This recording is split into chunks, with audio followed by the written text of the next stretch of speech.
Mobile তো straight কৰে then খোলা মাৰ্কেট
মুখ্যমন্ত্ৰী ডাঙৰীয়াই যি ধৰণে কথা কৈছে যে তেখেতে ৰাজহুৱা কৰিব, এতিয়া আৰু প্ৰতিবেদন কেন্দ্ৰ চৰকাৰলৈ প্ৰেৰণ কৰিব যে আমাৰ যশস্বী মুখ্যমন্ত্ৰীৰ এই বিষয়টো তেখেতে যে আজি ইমান পুংখানুপুংখভাৱে নিৰীক্ষণ কৰি SITৰ প্ৰতিবেদন ৰাজহুৱা কৰিছে, মই মুখ্যমন্ত্ৰীক ধন্যবাদ জ্ঞাপন কৰিছোঁ। আৰু আমি আশা ৰাখিছোঁ, আমি অসমৰ জনসাধাৰণে আশা ৰাখিছোঁ যে গৌৰৱ গগৈৰ বিৰুদ্ধে আইনী ব্যৱস্থা লৈ এই মানুহজনৰ যি আইনী শাস্তি পায় এই শাস্তিত তেখেতক কাৰ্যবাহী কৰিব লাগে। আৰু তেখেতৰ পত্নী যিহেতু ভাৰতীয় নাগৰিক নহয়, ভাৰতত প্ৰৱেশ কৰি দিব নালাগে।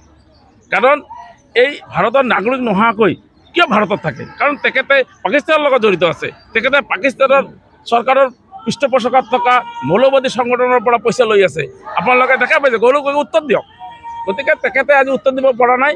আৰু আজি আপোনালোকে দেখা পাইছে তেখেতে য'তেই গৈছে তাতে জনসাধাৰণৰ প্ৰতিবাদৰ সন্মুখীন হৈছে। গতিকে ৰাইজ আমাৰ যথেষ্ট আমি শংকাত ভুগি আছোঁ যে এই মানুহজনে যদি ভৱিষ্যতে কেনেবাকৈ যে আৰু বেছি আমাৰ কাৰণে ক্ষতিকাৰক এটা কাম কৰে, তাৰ কাৰণে আমি গোটেই অসমৰ জনসাধাৰণে চিন্তিত হৈ আছোঁ আৰু উদ্বিগ্ন হৈছোঁ। তাৰ কাৰণে আজি আমি ইয়াতে ভাৰতীয় জনতা পাৰ্টি নহয়, ধুবুৰী ৰাইজে আমি প্ৰতিবাদী সন্মিলন আজি ইয়াত কৰিছোঁ। গতিকে আপোনালোকৰ জৰিয়তে আমি জনাইছোঁ যে এই ব্যক্তিসকলৰ যাতে কোনো মানুহে সংযোগ হেৰি নকৰে, সম্পৰ্ক নাৰাখে, কাৰণ ৰাষ্ট্ৰবিৰোধী মানুহ আমি কেতিয়াও সেই মানুহক আমি আমাৰ ধুবুৰী জিলাত আমি প্ৰৱেশ কৰিব দিব নোৱাৰোঁ। সুখবৰ সুখবৰ ধুবুৰীবাসীৰ বাবে সুখবৰ। এতিয়াৰে পৰা আপোনাৰ লাগতিয়াল ঔষধসমূহ ঘৰতে উপলব্ধ হ'ব।